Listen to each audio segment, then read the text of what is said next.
মা সর্বমঙ্গলা মন্দিরে পা রাখা মানে অবশ্যই পুণ্যের সঙ্গে নিজেকে থাকা যায়। আধ্যাত্মিক চেতনায় সমৃদ্ধ সবসময় মানব জীবন।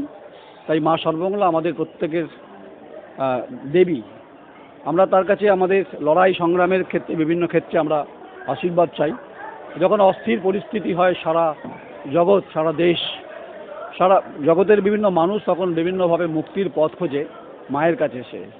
তাই আমাদের অধিষ্ঠাত্রী দেবী এবং আমাদের মা সর্বমঙ্গলা হচ্ছেন আমাদের এখানকার সতীপীঠ বলা হয়। ইতিহাসের যে পাতায় পান্নায় যা লেখা আছে যে মা এখানে বিরাজমান, কিন্তু এখানে সতীপীঠ এটা বলা আছে, পুরাণে বলা আছে। দেবী সর্বমঙ্গলা মন্দিরে অনেক বড় ইতিহাস রয়েছে। ইতিহাসটা কি? ইতিহাসটা হচ্ছে যে 22 সর্বমঙ্গলা পাড়ায় বাগদিদের বাড়িতে মায়ের যে মূর্তিটা দেখছেন সেই মূর্তিটা তারা ঝিনুক এবং ওই শামুক ভাঙার কাজে ব্যবহার করতে। তারপরে দামোদরের পাড়ে এর চুনের কারখানাতে সেই বাগদি পাড়ার যারা 22 সর্বমঙ্গলা তারা সেখানে দিয়ে দেন। সেই চুনের কারখানায় সেটাকে জ্বালানো হয়, কিছুটা কালো হয়ে যায়। তখন মহারাজ সঙ্গম রায় তাকে মা স্বপ্ন দেখান। স্বপ্নে বলেন যে আমাকে উদ্ধার কর, আমি এই জায়গায় অস্থির অবস্থায় রয়েছি। তারপরে জল অনেকটা বয়েছে দামোদর স্রোতের মতো, কিন্তু আজও সেই বিরাজমান। তারপর বর্ধমান মহারাজা কীর্তিচাঁদ মাহাতাব তিনি তার কলা নৈপুণ্য, স্থাপত্য, ভাস্কর্যের এবং চিন্তা ভাবনায় চিন্তনে তিনি মন্দির তৈরি করেন। এই মন্দির সারা বছর খোলা থাকে। ফলে কীর্তিচাঁদ মাহাতাবের পরে মন্দির তার মন্দিরের মতো চলতে শুরু করে এবং চলার পর বর্ধমানের যিনি মহারাজা সম্ভবত উদয়চাঁদ মাহাতাব এবং বিজয়চাঁদ মাহাতাব তারা একটা ট্রাস্টি গঠন করে দেন। কেন ট্রাস্টি গঠন করে দেন? এই মন্দিরকে চালানোর ক্ষেত্রে। হ্যাঁ, এই মন্দিরটা তখনও ছিল রামেশ্বর শিব মন্দির, এর নাম রামেশ্বর। এখানে কিছু কথা লেখা আছে যা আপনাদের হয়তো ভালো লাগতে পারে। সবটাই হচ্ছে সংস্কৃত ভাষায় লেখা, লেখাগুলো খুব ছোটো ছোটো লেখা। তাই শিব দর্শন হলো, এটা হচ্ছে রামেশ্বর মন্দির, রামেশ্বর শিব। পাশেরটা আসবো, পাশেরটা হচ্ছে রে মিত্তেশ্বর। এটাও অনেক পুরনো, এটা অনেক প্রাচীন। এরও ইতিহাস মাহাত্ম্য কোনায় কোনায় ছত্রে ছত্রে প্রস্ফুটিত বিকশিত, যা আমাদেরকে সমৃদ্ধ করেছে বিভিন্ন সময়ের মধ্য দিয়ে। তাই প্রবাহমান সময়ের অগ্রগতির সঙ্গে সঙ্গে যতই আমরা বিজ্ঞানের অগ্রগতির কথা বলি না কেন, আধ্যাত্মিক চেতনাই হচ্ছে একমাত্র হচ্ছে পথ, যা হচ্ছে শিব। যিনি গোটা ব্রহ্মাণ্ডকে ধরে রেখেছেন তিনি এখানে দেবতা, তাকে পুজো করা হয়। মানুষ আসেন, মানত করেন মনের বিভিন্ন গহন মননে, কখনো বিভিন্ন সমস্যার কারণে। আর ঈশ্বর নিয়ে অনেক বিতর্ক হয়, অনেক সময় অনেকে বিতর্ক করেন। যারা নাস্তিক তারা মানতে চান না। আমি নাস্তিক নই, আমি ঈশ্বর বিশ্বাসী আধ্যাত্মিক জগতের একজন মানুষ। আমি মনে করি যে আধ্যাত্মিক হচ্ছে রস, আধ্যাত্মিক হচ্ছে ভক্তিরস। যে ভক্তিরসকে অর্জন করতে গেলে আপনাকে ঈশ্বরের প্রতি আপনাকে ভাবনা, ঈশ্বরের প্রতি দর্শন, সমস্ত কিছু আপনাকে কিন্তু ভাবতে হবে। ওপরে লেখা আছে কমলেশ্বর। তাহলে হচ্ছে যে তিনখানা যে শিবের যে মন্দির দেখছেন, দেখুন মন্দিরের কাজগুলো টেরাকোটা, লালচে হয়ে আছে, কখনো কখনো কিছু শ্যাওলা পড়েছে, যদিও ট্রাস্টি এরা দেখাশোনা করেন। এখানে আমরা যদি মহারাজার রাজত্বকাল এখন নেই, আর রাজা নেই, রাজ পরিবারের কিছু অংশ আছে। এবং একসময় বলা হতো ঘোড়ায় করে মাকে ঘোরানো হতো মা সর্বমঙ্গলাকে। এই মা সর্বমঙ্গলা মন্দিরের ইতিহাস আমাদের কোণে কোণে ধুলোয় বিভিন্ন সময় রয়েছে। কারণ কেন ধুলো বলছি, যে বহু মানুষের পদধূলি এই মন্দিরে পড়ে। ঈশ্বর বলে যে ধুলায় কখনো কখনো আমাকেও পাওয়া যেতে পারে, মানে ঈশ্বরকে পাওয়া যেতে পারে। যেটা দেখছেন এটা নবমীর সময় এখানে বলি হয়, যে নবমীর বলি খুব বিখ্যাত। এখানে দুর্গাপুজোর সময়, নবমীর সময় কুমারী পুজো হয়।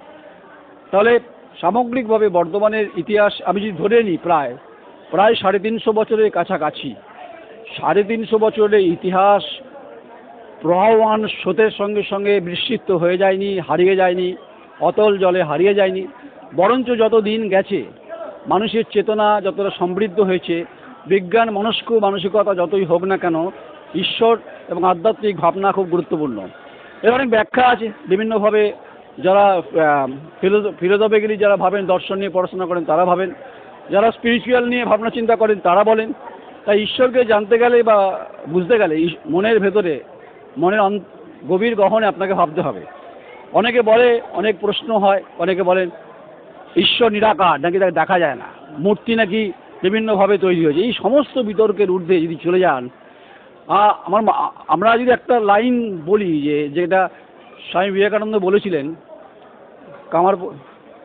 জয়রামবাটি কামারপুকুরে যেখানে রামকৃষ্ণের জন্মস্থান, সেখানে বলেছিলেন যারা কামারপুকুর দর্শন করেন তারা দেব দর্শন করেন। ঠিক তেমনি বর্ধমানের সর্বমঙ্গলা মন্দির দর্শন মানে হচ্ছে মায়ের দর্শন করা। মাকে দর্শন করতে গেলে ভক্তি চাই, মাকে দর্শন করতে গেলে ভাব চাই, মাকে দর্শন করতে গেলে আবেগ চাই, মাকে দর্শন করতে গেলে মনের যে বাসনাগুলো আছে পবিত্রতার সঙ্গে সেগুলো বজায় রাখা উচিত।